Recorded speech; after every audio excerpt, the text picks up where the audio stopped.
من حامد زمانی هستم، مدیر عامل شرکت پایش. محصولات شما تماما ایرانیه؟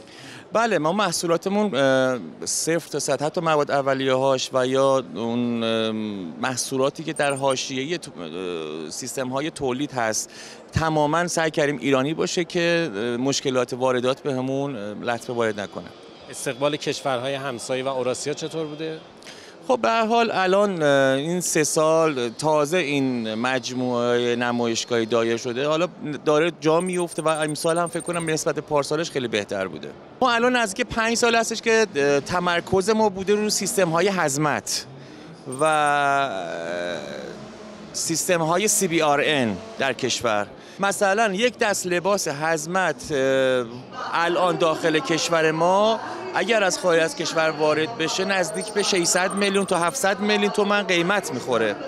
به علاوه این که اون لباسی که وارد کشور میشه و در حیطه هضمت در اختیار شرکت‌ها قرار میگیره، خدمات پس از فروشی وجود نداره. نگه این لباس پاره بشه و یا خراب بشه کسی نیست که این خدمات رو بهش بده.